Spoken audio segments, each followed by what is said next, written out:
how's it going, everybody? Sinful Duck here, and welcome to another version of the Arsonist build. This one uses a much more unique setup of skills than the last one. What I want to do with this is share with you some of the changes that were made. For those of you who watched the stream, you know that we made a few updates to the build. Some of you know what they are, some of you don't. For those of you who have watched the Theorycrafting video that came out right after the Arsonist build, some of you actually have a pretty good idea of what's happening here. I'm going to focus a bit on the skills for this because that's really the only thing that's changed is the skills. So I'm going to focus in on the skills. I'll very quickly go through and show you guys the gear again as well as the CP, but I'm not going to put much attention on those. So if you guys are interested in the gear and the CP, there will be a link in the description to the original build video so you guys can check that out. Also, the original build is still very, very viable. It actually uses a much more traditional version of what you would think of for a Magic Nightblade skill set. If this build seems a little bit too strange for you, a little bit too awkward to play, go back to that other video and try out that version. It's still very strong. I just made some changes that are working really well for me right now and I wanted to share them. Before we get started, I have to take just a second though and give a big shout out to my man Zeromaz. You guys know him and I do a lot of theory crafting together. We're doing the new theory crafting video series together, and the idea for the skill changes on this one came from him. It was his idea for me to change up some of these things. Thank you to my man Zeromaz. Okay, I'm gonna dive in. We're gonna start off with the gear real quick just to show you guys what we have on again. We are running Troll King, 2 pieces of Troll King. We are running 5 pieces of Flame Blossom and 5 pieces of Toryg's Pact. Very quickly, we'll jump through the CP. I'm not even going to describe any of them to you. I'm just going to show them and just kind of flip through here. You guys can pause the video if you need to take a look at them.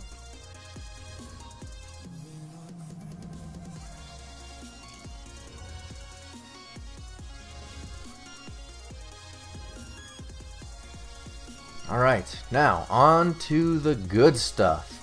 Here we go.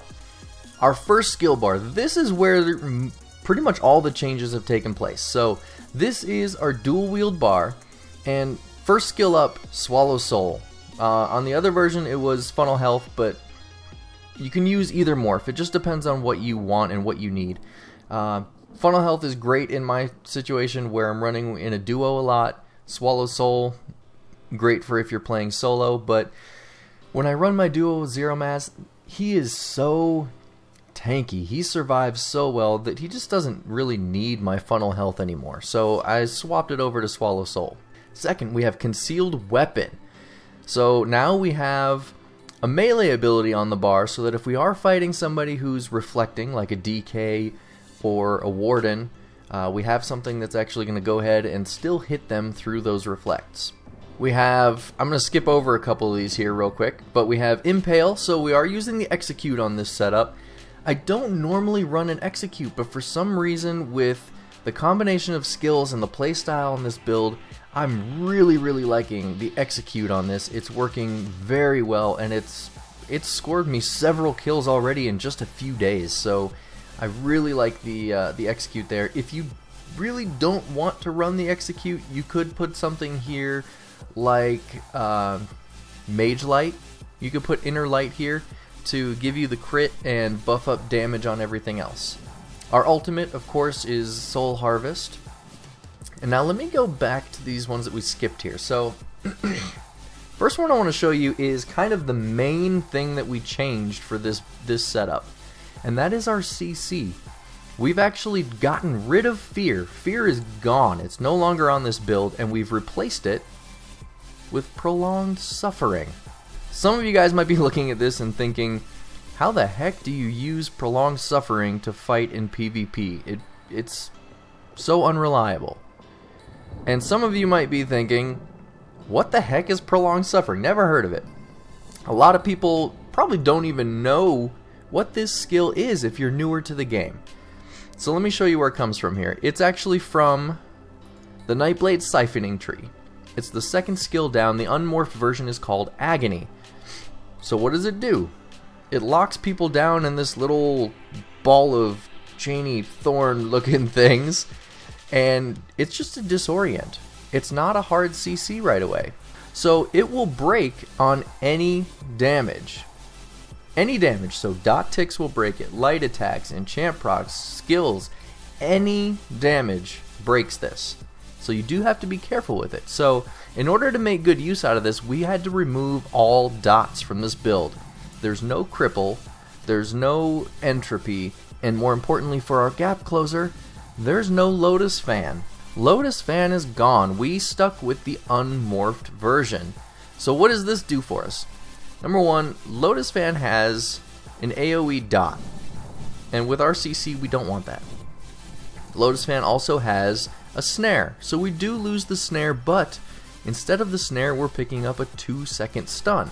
You might be wondering, if you're already using Prolonged Suffering, what does the 2-second stun matter? Well, the 2-second stun combines with Prolonged Suffering.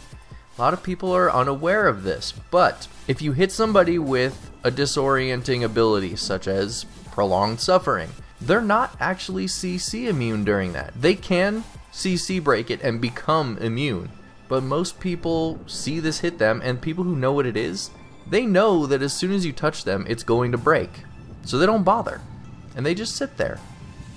Well, while they're just sitting there, you can either cloak and concealed weapon for a 4-second stun, or you can just teleport strike for a 2-second stun. So you can lock them down, hit them with the teleport strike, and you're essentially hitting them with double CC. The 2-second stun is great.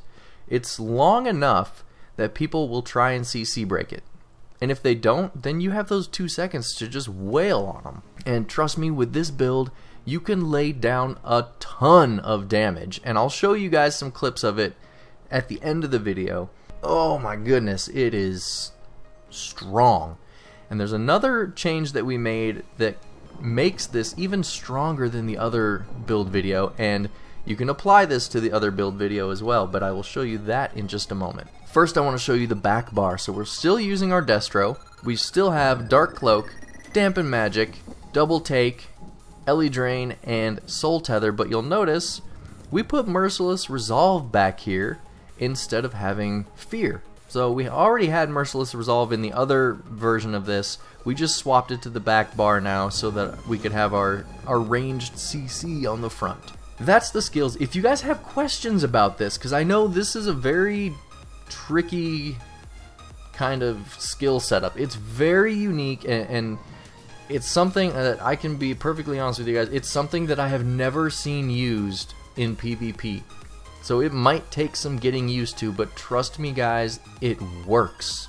Okay, so what is the big change that we made that's making this build do so much better? Now, this change isn't only going to make this build better, it will make all of my builds better. What is it? We changed from Breton to Dark Elf. Now, I've been a Breton since the beta, and it's been great, but I'm running so many builds now that are based off of fire. I have now the Arsonist, I have the Flamethrower, the Elementalist, so many things that are based off of fire. And I figured, again, why not race change? I started thinking about it and sat down with Zeromaz, and this is something that's in the Theorycrafting video.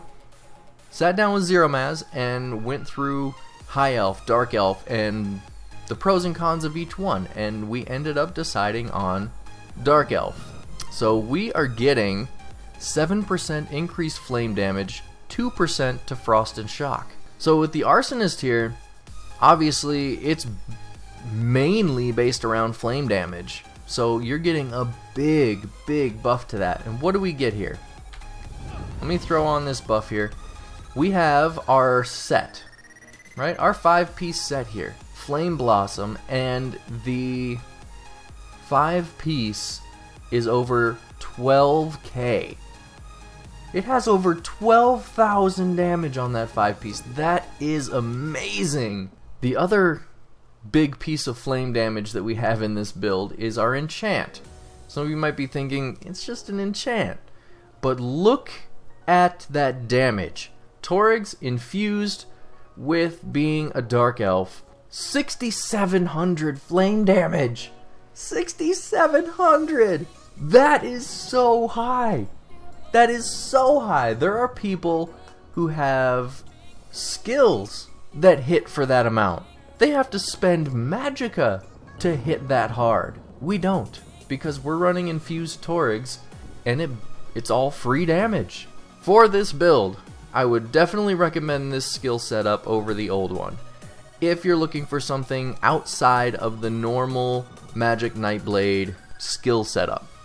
If you're looking for something different, this is incredible, and I would definitely recommend it with the Dark Elf. So that's going to wrap this up, guys. Thank you guys for watching. Make sure you check out those theory crafting videos. There's a lot of good information that we share in those videos, and you can kind of see how we're coming up with build ideas and just kind of watch the ideas flow and how we test things and all that. So check those out if it's something you're interested in. Make sure you give this a thumbs up, subscribe for more, and until next time, guys, take it easy.